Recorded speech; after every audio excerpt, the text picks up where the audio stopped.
रजनी चुग ma'am है जो बच्चों को भड़काती है कि ये चूड़ा इसके साथ मत बैठा। 7th 8th 5th क्लास से लेके अब तक मैं अकेला एक ही बेंच पे बैठता हूँ। एक्टिविटी रूम में बुलाया गया था जहाँ पे हरिओम सर बैठते हैं। क्या कहा था हरिओम ने? हरिओम सर ने ऐसे कहा था कि तुम किसको मानते हो? मैंने कहा कि हम लगभग सारे भगवानों को मानते हैं। तो ऐसे कहा कि खास किसको मानते हो? मैंने कहा हम भीम जी को मानते हैं। तो उन्होंने कहा कि मैंने ऐसे कान खींच कर ऐसे ऐसे करके कि कल से तुझे तिलक लगा के आना। उसने गाली गलौच, चूड़ा, चमार, बंगी, शेड्यूल कास्ट आदि प्रकार की जाति दी। माँ बाप को नंगा करने की, बाप को मारने की धमकी दी, बाप को नौकरी से हटवाने की धमकी दी, लड़के को पोस्को एक्ट और इसका जेंडर चेंज करने की बात। एक ऑडियो है जो वायरल हो रहा है जी, बताएंगे जी वो ऑडियो के बारे में? और क्या ये वही बच्चा है जिसको जो गाली दी जा रही है इस ऑडियो में? जी ये वही लड़का है, इसका नाम जानशु चौहान है। ये 8th A में पढ़ता है। इसको आपस में दो लड़कों की आपस में कुछ बहस हुई। जो इसका दोस्त था, इसने उसका दोस्त को दोस्ती निभाते हुए बताया कि भाई तू उसको कह दे मेरे से सॉरी मांग लेगा, बीच में मत आएगा। मेरे लड़के ने ये बात बोली उसको और वो उसको पापा को उसने वो बात बता दी।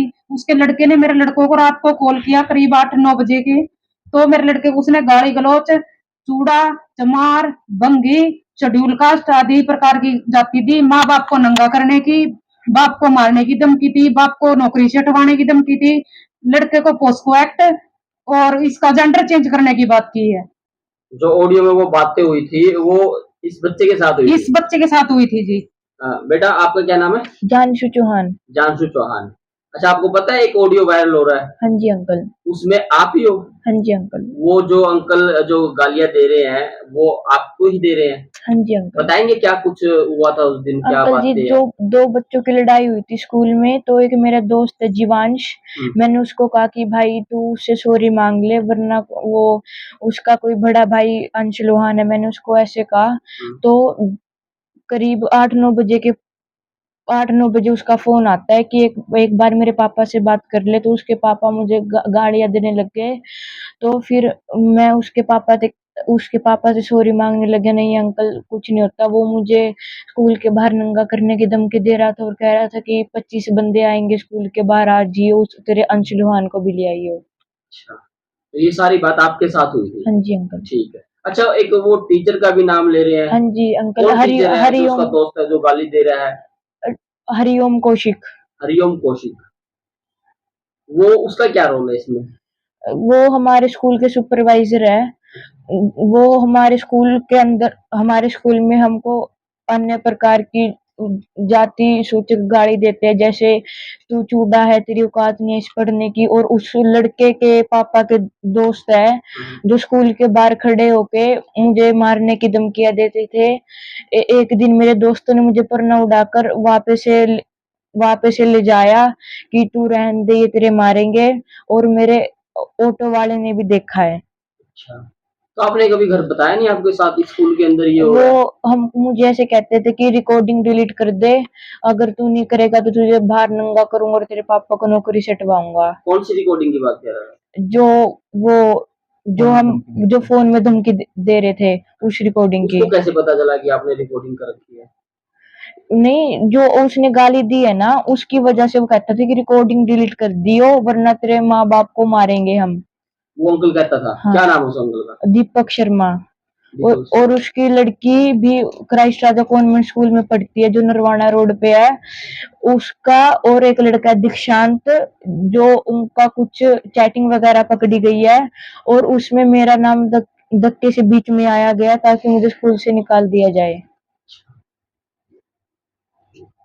अच्छा, जो ये हरिओम सर जो आप कह रहे हैं और हाँ। जो दीपक शर्मा, ये दोनों दोस्त हैं? हाँ जी अंकल। अच्छा। अच्छा, और भी कुछ स्कूल के अंदर कुछ आपने कुछ देखा हो, कुछ हाँ हो रहा जी है, कुछ ऐसा अंकल। गलत आपको लगता हो हाँ जी कि अंकल।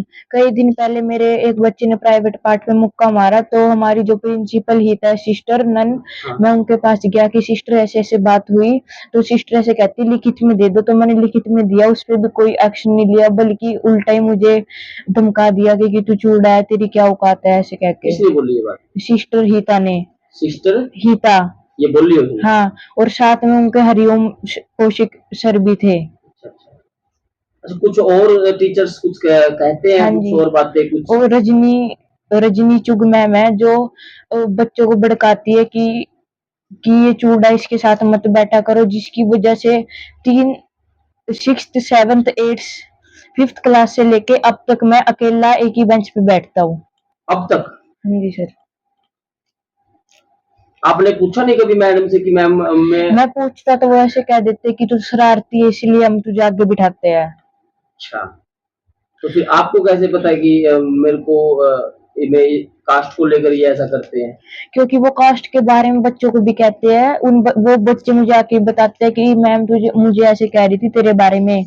और अगर मैं उन बच्चों को कहता हूँ कि चल सिस्टर के पास चलते हैं, प्रिंसिपल के पास, तो वो मैम को कह देते हैं मैम ये ऐसे ऐसे कह रहा है कि प्रिंसिपल के पास चल। अच्छा अच्छा। अच्छा, उस रिकॉर्डिंग में दो बंदे हो रहे हैं, वो गालियां दे रहे हैं, वो कौन है?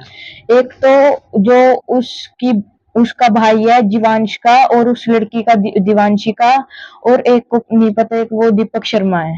एक दीपक शर्मा है। अच्छा अच्छा। हाँ तो पुलिस प्रशासन में आप लोग गए थे जी? हाँ जी गए थे हम। 17 तारीख को हमने एप्लीकेशन लिखवाई थी शाम को, जी। लेकिन वो पंचायती तौर पे बोलते रहे समझौता हो जाएगा, समझौता होतेगा, ऐसे कर करके टाइम मांगते रहे वो। फिर हमने 18-20 तारीख को इसी साहब ने बुलाया हमें, वहां गए, हमारा कोई सहयोग नहीं किया उन्होंने। तो हमें बोला गया कि ऐसे ऐसे एक्ट नहीं लगता। अच्छा, हाँ जी। तो पूछा नहीं फिर कैसे लगता है जी? पब्लिसिटी में जब बोलते हैं ना, 5-6 लोगों के सामने बोलते हैं ऐसे एक्ट जब तक लगता है, इस पे कोई कार्रवाई नहीं होगी।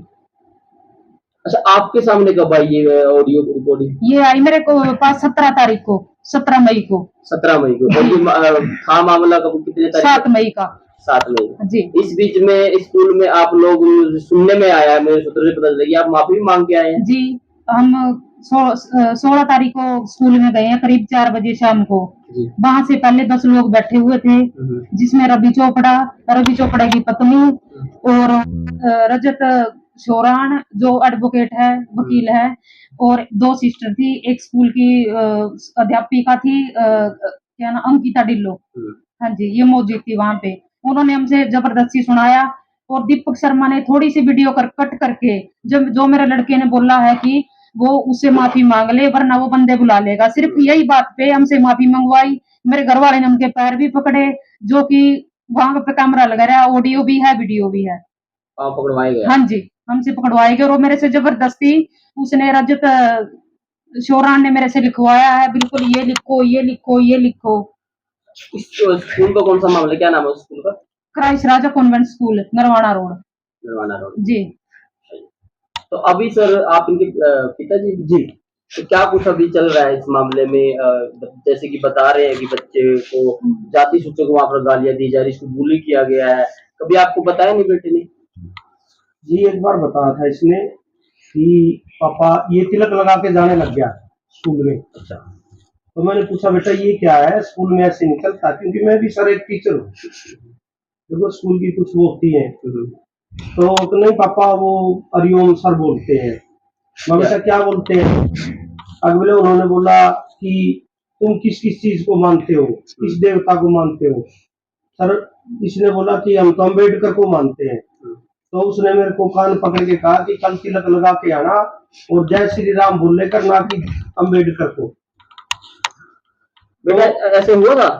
हाँ जी अंकल, मुझे एक्टिविटी रूम में बुलाया गया था जहाँ पे हरिओम सर बैठते हैं। क्या कहा था हरिओम ने? हरिओम सर ने ऐसे कहा था कि तुम किसको मानते हो? मैंने कहा कि हम लगभग सारे भगवानों को मानते हैं। तो ऐसे कहा कि खास किसको मानते हो? मैंने कहा हम भीम जी को मानते। तो उन्होंने कहा कि मैंने ऐसे कान खींच कर ऐसे ऐसे करके कि कल से तुझे तिलक लगा के आना है। और मेरे से अगर कोई बात हो, एक दिन मैं रात को उठ के चला गया, मतलब नींदों में, तो मेरे पापा हरिओम सर के पास गए कि कोई बात तो नहीं है, मेरा लड़का ऐसे ऐसे डरता है। तो अगले दिन ही उन्होंने मेरे पे प्रेशर बना के ऐसे लिखवा लिया कि मैं साइको हूँ और मेरा इलाज जिंदल हॉस्पिटल से चल रहा है। और फिर मैंने पूछा कि ऐसा क्यों लिखवाया गया, तो वो मुझे ऐसे कहते कि तुझे स्कूल से हटा देंगे अगर तूने ज्यादा वो सवाल जवाब किए तो। तो ये सिलसिला बच्चा आप देख रहे कब से चल रहा है? आपको कब से लग रहा है कि बच्चा डरा हुआ है, सहमा हुआ है? कब से आपको महसूस हुआ? शक नहीं हुआ आपको कभी भी? जी मुझे पूरा शक हुआ, लगभग 6 महीने पहले मेरा बेटे ने खाना तोड़ दिया। बिल्कुल। मैं सर इसको जबरदस्ती खाना खिलाता, ये बोलता पापा नहीं खाना। बिल्कुल, मैं स्कूल जाता, हमसे प्रिंसिपल भी नहीं मिलती, हमें कोई रिस्पॉन्स नहीं दिया जाता स्कूल में बिल्कुल भी। मैं टीचरों के घर जाता, उनके उनसे पूछता, लेकिन टीचर वहाँ बिल्कुल प्रेशर में है, हरिओम के और प्रिंसिपल के। वो कुछ बातें हमें बताते, कुछ नहीं बताते। तो मैं हरिओम के घर भी 3 बार गया। मैंने उससे पाँव पकड़े, सर ऐसी क्या बात है, मेरा बच्चा इंटेलिजेंट है, ठीक है? तो वो कहता नहीं नहीं ऐसा कुछ नहीं है, ऐसा कुछ नहीं है, आप खुद टीचर हो, सोचो। तो मैं भी ये सोच जाता चलो कोई बात नहीं। तो बच्चे से की भी मैंने काउंसलिंग की एक टीचर होने के नाते, लेकिन मुझे कुछ मिला नहीं। भाई ऐसा कोई बात मैं पकड़ नहीं सका अपने बच्चे की। तो मैं अक्सर फैमिली में बैठ के मेरी पत्नी के साथ डिस्कस करता, बच्चे के साथ कुछ गलत हो रहा है।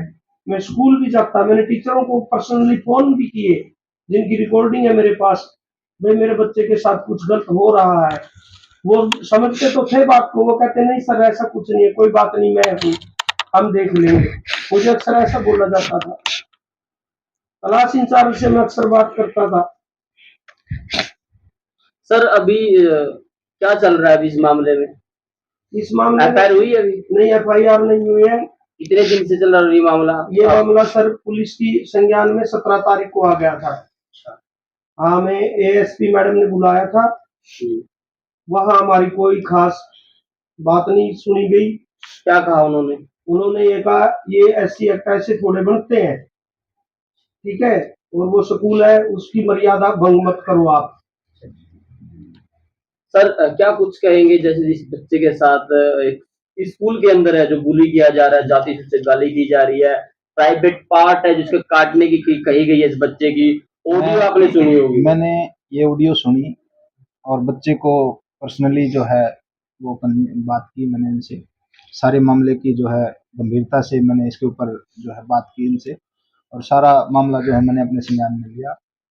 बच्चा जो है इतना सहमा हुआ है, इतनी दहशत के अंदर है कि भाई वो स्कूल के जितने भी राज हैं, जो इसके साथ में उत्पीड़न हुआ, जो इसके साथ में शोषण हुआ है, वो कहीं ना कहीं अपने अंदर ही दबाए बैठा हुआ है।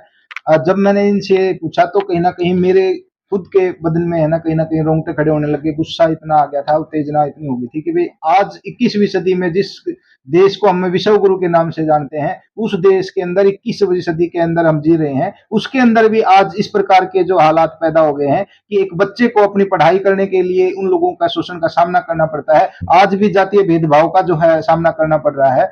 आज इनको जो है कदम कदम पे इनके जो रास्ते में रुकावटें आ रही हैं। जब से इस बच्चे ने अपना जो है इंटरव्यू दिया था स्कूल के अंदर कि भाई इनको आईएएस बनना है, आईएएस की ये तैयारी करने के लिए ये अपना एक एम लेके चल रहे हैं, लेकिन कुछ मानववादी लोगों को, जाति सूचक लोगों को, जातिवादी लोगों को आज वो चीज कहीं ना कहीं खल रही है कि भाई ये जो है अनुसूचित जाति के बच्चे जो है आज कहीं ना कहीं आगे बढ़ रहे हैं, और अगर ये इस प्रकार से आगे बढ़ते रहे तो कहीं ना कहीं उनके बच्चों के लिए कोई ना कोई रास्ते का रोड़ा बन जाएंगे। इसलिए उनको रोकने के लिए वो हर प्रकार के हथकंडे अपना रहे हैं। और जिस प्रकार की ऑडियो के अंदर उसने बात कही है, मैं हैरान हूं कि वो इंसान है या हैवान है जिसने एक 12 साल के बच्चे के साथ में इतनी बदसलूकी के साथ में जो ये बातचीत की है। मैं जो ये कौशिक है, क्या नाम है इसका, दीपक कौशिक है, इससे स्पेशल मुलाकात करूंगा और इसके आमने सामने बैठ करके इससे पूछूंगा, अब बता बे तू कितना बड़ा तूफान है, अगर तेरे को ज्यादा ही बड़ा तूफान बनने का शौक है तो हमारे से टकरा भाई, एक छोटे छोटे बच्चों के साथ में ये बकवासबाजी करने का क्या बनता है। दीपक कौशिक है जो इस बच्चे दीपक शर्मा दीपक शर्मा है जो इस बच्चे के और इस लेडीज के साथ रेप करने की बात कर रहा है। ये जो इनकी मदर है, इसकी मदर के साथ में भी जो गंदे शब्दों का इस्तेमाल किया है, जो गालियां दी हैं, जो जिस प्रकार का है, इसके फादर हैं, इनके फादर को भी इन्होंने नौकरी से हटवाने के जो है थ्रेट किया है, धमकी दी है, और इसके भी कहीं ना कहीं गुप्तांगों में मतलब कोई उंगली देने की बात करता है, कभी टिकड़े तोड़ने की बात करता है, कभी किसी चीज की बात करता है, और गालियां तो ऐसे ऐसी दे रहा है जो हम सुन नहीं सकते हैं आम रूटीन में। जब हम उस रिकॉर्डिंग को सुनते हैं तो कहीं ना कहीं बदन के अंदर आग लग जाती है कि आज भी छोटे छोटे बच्चे के साथ में इस प्रकार का जो है जातीय शोषण करा जा रहा है। कहीं ना कहीं देखो ये विचारणीय विषय है, और मैं प्रशासन से गुहार करता हूं कि वे इसके ऊपर जल्द से जल्द संज्ञान लिया जाए और ऐसे लोगों के ऊपर कहीं ना कहीं जल्द से जल्द कानूनी कार्रवाई अमल में लाई जाए, ताकि भाई जो इस प्रकार की घटनाएं घट रही हैं उनके ऊपर अंकुश लगाया जा सके। नहीं तो इस प्रकार की घटनाएं जो है निरंतर बढ़ती जा रही हैं। आए दिन अभी आपने देखा होगा 2 बच्चे जो मार दिए, वो भी जुनैल बच्चे थे, जी। उनको भी मौत के घाट उतार दिया गया। वो एक जो है जातीय जहर जो छोटे-छोटे बच्चों के अंदर घोला जा रहा है, जिसकी वजह से आए दिन जो है घटनाएँ बढ़ती जा रही हैं और समाज के अंदर जो आज कहीं न कहीं हम अपने आप को डेवलप मान रहे थे, अपने आप को जो है आज नया एक भारत का निर्माण बोले हम कर रहे हैं और नए भारत का हम अपने आप को हिस्सा मानते थे। आज उस भारत के अंदर इस प्रकार का जातीय जहर बच्चों के दिमाग में घोला जा रहा है। इससे तो ये और 100 साल पीछे चले जाएंगे। स्कूल के अंदर ये सब चल रहा है। स्कूल के अंदर छोटे-छोटे बच्चे इनको इसके साथ में मैंने इसे जब पूछा है गहनता से, तो इसने बताया कि भई मेरे को अकेला डेस्क पे बिठाया जाता है, मेरे को ये कहा जाता है कि भई तू चूड़े का बच्चा है, तू एक साइड में बैठ। अकेला बिठाया जाता है। आज भी अगर इस प्रकार का शोषण अगर बच्चों के स्कूल में भेदभाव होगा, तो किस प्रकार से ये इतने बड़े-बड़े स्कूल 7-7 72 इसकी जो फीस है मैंने अभी देखी 7200 रुपये फीस है, 7200 रुपये फीस इसने जमा करवा रखी है। मंथली फीस इसकी है। ये मंथली अपना पेट काट-काट के बच्चों का अपना पालन पोषण करके अपने बच्चों की जो फीस जमा करवा रहे हैं ताकि भाई हमारे बच्चे भी अच्छे स्कूल में पढ़ करके अच्छे पदों पर नियुक्त हो सकें। लेकिन ये जातिवादी लोग जो है ये इस चीज को हजम नहीं कर पा रहे हैं और वो फीस लेते वक्त तो मतलब हम आराम से हाथ फैला देते हैं, लेकिन जब बच्चे के शोषण की बात आती है तो वो किनारा कर लिया जाता है कि भाई ये तो कॉमन बात है, जबकि ये कॉमन बात नहीं, ये बहुत बड़ा विषय है। बच्चों के अंदर जातीय जहर घुल गया तो ये आने वाले समय में क्या बनेंगे। तो पूरा परिवार है आपका। हम प्रशासन से मांग कर रहे हैं कि भाई इसके ऊपर जल्द से जल्द कानूनी कार्रवाई की जाए। सर आपकी बात मानिए कि स्कूल के अंदर है जो जातिवाद होता है, लेकिन जो दीपक शर्मा है उसके साथ इनका क्या ताल्लुकात है, वो उसने क्यों गालियां दी है? दीपक के शर्मा के साथ में इसका कोई ताल्लुकात नहीं था। उसका लड़का पढ़ता है इनके साथ। दीपक शर्मा की जो है लड़की वहां पे स्कूल के अंदर पढ़ती है, जिस वजह से उसका जो है वहां पे कनेक्शन बनता है।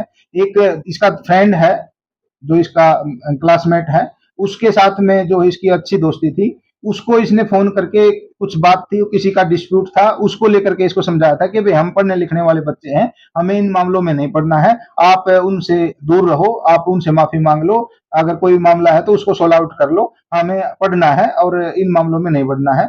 और मेरे मम्मी पापा इस चीज को अलाउ नहीं करते और भाई मेरे को फलाने बच्चे ने ये बात कही है। इसने कोई गलत इंटेंशन से फोन नहीं किया था उसके पास में, उसने सिर्फ और सिर्फ उसको अपने एक दोस्ती का फर्ज निभाने के लिए उसको अपने दोस्त के प्यार में उसके पास में फोन किया था कि भाई आप इस तरह की चीजों में नहीं घुसना, हमने अपना करियर देखना है, आप इससे दूर हो जाओ। उसी चीज को लेकर के उस दीपक शर्मा ने इनके फोन के ऊपर इतनी भद्दी गालियां, इतना भद्दे शब्दों का इस्तेमाल, जाति सूचक शब्दों का इस्तेमाल किया है। फिर अगर जब इन चीजों को हम उजागर करते हैं तो कुछ लोग हैं जो वो कहते हैं कि भाई क्यों जहर बोल रहे हो, जातीय जहर। अरे हम जहर नहीं बोल रहे, हम तो विरोध कर रहे हैं उन लोगों का जो अपनी जातिवादी मानसिकता को कहीं ना कहीं समाज के अंदर जहर घोलने का काम करते हैं। अगर उन लोगों का विरोध नहीं किया गया तो वो इसी प्रकार से और ज्यादा जहर घोलेंगे और समाज कहीं ना कहीं दो फाड़ होने का काम हो जाएगा और समाज जो है एक दिन आपसे जो ये देश जो है ना सारा का सारा ही आज कहीं ना कहीं टकराव की स्थिति में आ चुका है। और ऐसा ज्यादा दूर नहीं है समय कि जब हम आपस में एक दूसरे के बैरी बन जाएंगे और आपस में लड़ लड़ के मरते रहेंगे। ये राजनीतिक षड्यंत्र है, इसको हमें समझना होगा। लोग जो है शिकार हैं, वो मोहरा है हम सब। ये सरकार जो है मनुवादी सरकार है, ये अपना जो शिकार हम सबको बना रही है। किसी ना किसी तरीके से वो जातीय दंगे भड़का करके जातीय जहर घोल घोल के हमें आपस में तो अभी तक एफआईआर भी नहीं हुई है इस मामले में। अभी तक कोई एफआईआर दर्ज नहीं तो करी क्या गई है। कहना चाहेंगे आप सरकार से, नायब सैनी से, हम मामले को लेकर? आप पूरा परिवार यहाँ पे बैठा हुआ है। देखो हम तो हाथ जोड़ के यही बोलते हैं कि 36 बिरादरी को कि हमारा सहयोग करें, इस 12 साल के बच्चे को पूरा मतलब कि अपने बच्चा समझ कर इसको पूरा मतलब कि इसका पूरा वो साथ करें। दो। इसको न्याय मिलना चाहिए इस बच्चे को, बस इस बच्चे को न्याय मिलना चाहिए, इस बच्चे का हौसला बढ़ाना है हमने और आने वाले समय में इस प्रकार के हादसे ना हो उसके लिए हमें जो इस प्रकार के जातिवादी लोग हैं उनके ऊपर अंकुश लगाना होगा। उनके खिलाफ में कानूनी कार्रवाई करते हुए उनके खिलाफ में सख्त से सख्त कार्रवाई करनी पड़ेगी। ये आवाज उठाई हमने तो हमारे बच्चे को रस्टिकेट कर दिया स्कूल से। रस्टिकेट कर दिया? हाँ रस्टिकेट कर दिया स्कूल से। अब विरोध भी ना करें बच्चे। एएसपी ने बोला है कि आपके लड़के को रस्टिकेट कर दिया है। बेटा स्कूल के अंदर कुछ और देखा आपने? कुछ ऐसी कोई किसी की कुछ ऐसी गलत हरकत, बच्चों के साथ कुछ हो रहा है वहां पर, कुछ ऐसा गलत देखा हो? और भी अंकल जी और भी बच्चे हैं 2-3 जिनके साथ होता है, लेकिन वो आवाज नहीं उठाते उनको ये धमकी दी जाती है कि तुमको स्कूल से निकाल देंगे। जो ये दीपक शर्मा है ये स्कूल के बाहर आता है आपके? डेली का काम है। जब से ये एफआईआर हमने दी है वहाँ पे पुलिस में, उसके बाद से नहीं आ रहा। बाकी हर दिन आता था वो। जब से रिकॉर्डिंग का मामला हुआ है, उससे 2-3 दिन पहले स्टार्ट किया था आना, और वो आया करीब 15-16 अप्रैल तक। कुछ गलत हरकत भी करता है वो बच्चों के साथ, आपके साथ कुछ ऐसा? नहीं, वैसे तो नहीं करता, लेकिन वो धमकियाँ देता है कि तुझे नंगा करूँगा, तेरी मम्मी को करूँगा, ऐसे तेरे डंडा दूँगा ऐसे। फिर एक बार उसने बंदे भी बुला रखे थे, तो वो उसका जो लड़का है जीवांश, वही मुझे रिकॉर्डिंग में कह रहा है कि 25 बंदे आ रखे थे। वो रिकॉर्डिंग में सुना भी सकता हूँ, अभी फोन है। तो वो लड़का ऐसे कहता है कि 25 बंदे आ रखे थे, तू आया क्यों नहीं स्कूल के बाहर। तो उस टाइम पे मेरे दोस्तों ने बताया था कि दो 25 जने तुझे ढूंढने लग रहे हैं स्कूल के बाहर। तो उन्होंने मुझे परना परना उड़ाकर अपने हमारी मेरी ऑटो में छोड़ दिया था। कौन सी क्लास में पढ़ते हो? मैं 8th क्लास में पढ़ता हूँ। 8th में मेरे जो क्लास टीचर है वो राजेश्वर सर है। और और और एक बात बताओ आप, ये जितना भी, चलो ये जो तुम्हारा आपस में चला हुआ झगड़ा, ये सारे तुम एक ही क्लास के बच्चे हो? नहीं, मेरे पाप स्कूल वालों ने मेरा 3 बार सेक्शन चेंज कर रखा है।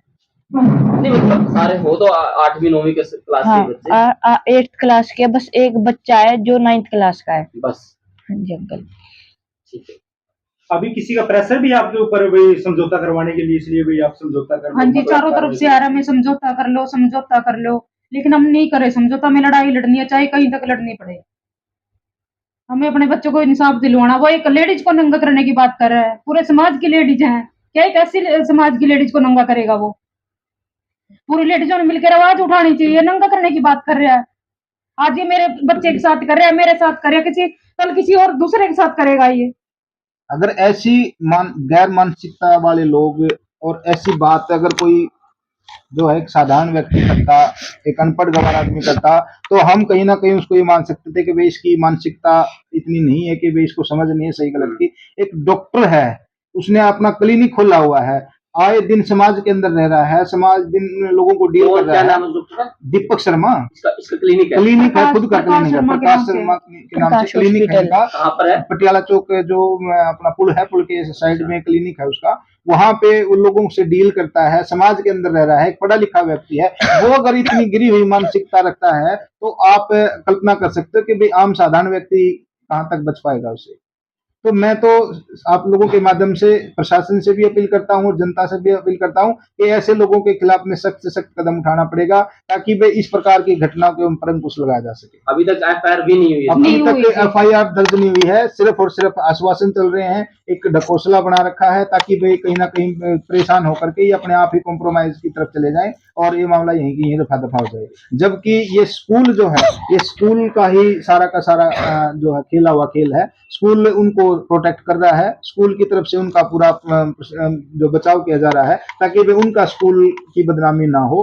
और स्कूल, अगर ये स्कूल नहीं है, ये जातिवादी जो जहर घोलने का एक अड्डा बन चुका है। ये इतना बड़ा स्कूल होने के बावजूद, इतने पढ़े लिखा, शहर का सबसे टॉप स्कूल माना जाता है इसको, इसके अंदर अगर इस प्रकार का जातीय भेदभाव किया जाता है, तो आम स्कूलों की आप कल्पना करो कि वो किस स्तर तक जा चुके होंगे।